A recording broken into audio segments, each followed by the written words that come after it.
Subtitle: Welcome to episode 1 of Ghost Comedy. Her self-slapping act amazed the audience hands as if guided by two minds. One moment craving a drink, the next desperately trying to avoid humiliation, she awkwardly retreated like a princess with a bruised ego, escaping the bar. Not until reaching the park did Lisa give David a break, thinking she had escaped, only to find herself still tailing him.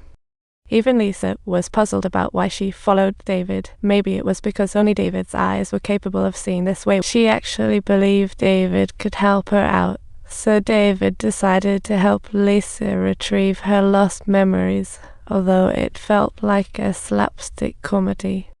David asked neighbors about Lisa, but shockingly, no one in the apartment knew her name.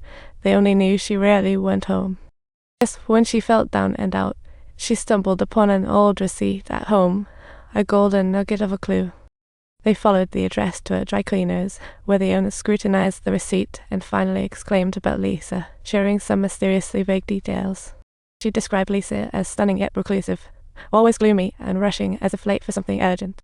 The shop owner knew nothing about Lisa, leaving clues at a dead end, but Lisa said she recalled someone nearby. David rang the bell, greeted by a middle-aged man. As David described Lisa, they found a striking resemblance to his girlfriend. Fearing being caught by his wife behind, he shut the door, making Lisa doubt her identity, seeing his tension. As they argued if Lisa was the man's mistress, they arrived at the restaurant, unaware. Decor seemed to call to her. As Lisa entered, nostalgia swept over her. A familiar yet strange feeling surged again, whispering that her favorite dish was right here waiting for her. She had dreamed of dining here countless times, but excuses always delayed her. As she was leaving, a commotion broke out behind. A man suddenly collapsed without warning, and the urgency of the situation triggered an inexplicable surge of tension in Lisa. A rush of hazy memories flooded her mind. Suddenly a thought popped his chest muscles. "Can I see if it's bleeding?" David acted on Lisa's instructions, diving into the crowd, quickly locating the source of the man's distress, ready to lend a hand. She dispersed the onlookers.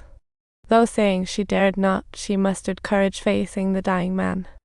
Under Lisa's guidance, she cut the man's wound. Gas rushed out, he miraculously breathed again. At that moment, Lisa's memories surged like a slumbering giant, realizing she was a Dr. Watertwist. Excitedly, she shared her past with David and rushed to the hospital, seeking more clues about Lisa. Familiar hospital scenes unlocked Lisa's memory, connecting colleagues' names. But when David inquired about Lisa, the co-worker shot her a look of disbelief, as if she had just claimed to be an alien. "Dr. Masterson is not part of our team anymore. Hold on, I need to have a quick chat with someone." Sensing her co-worker's unease, Lisa grasped the gravity of her situation and hurried to find her mentor for guidance. But the mentor refused to spill the beans about Lisa without confirming David's identity, leaving David to play the role of the fake boyfriend to turn the tides. 3 months back, while leaving work, Lisa had an accident, and all of a sudden, she felt her heart racing like it was on a marathon run. An extraordinary force made her dash through a hospital door, revealing gifts and flowers, a charming party. To her shock, lying on the bed was none other than herself, leaving Lisa utterly dumbfounded. David followed, froze instantly upon recognizing the person on the bed. Lisa said it wasn't good news, because the chance of waking up after 3 months in a coma was slim to none. Hearing this, an anxious David urged Lisa to give it another shot. But no matter how hard Lisa tried, her spirit seemed trapped by an invisible force, unable to reunite with her body.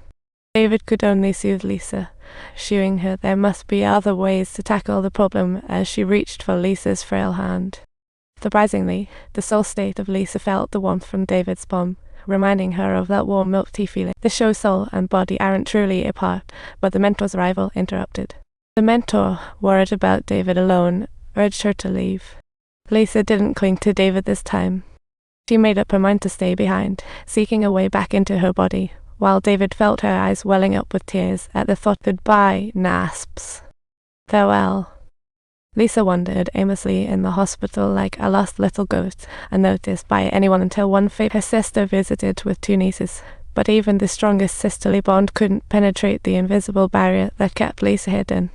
Just at that very moment, The attending physician stepped into the ward, her words cutting through Lisa's last glimmer of hope like a cold, sharp blade.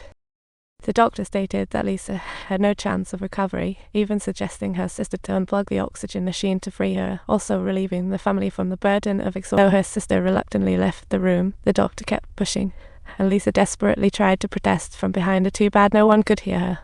Fortunately, her sister refused to abandon Lisa, rejecting the doctor's advice and holding on as long as hope remained. Meanwhile, David returned home alone, faced an empty room, and felt overwhelming loss. She opted for a healthy dinner, but looking at the neatly arranged meal brought no appetite. She kept glancing around, waiting for something to happen. Lisa used to dispel her gloom, but now the shadow returns, leaving her unable to let go.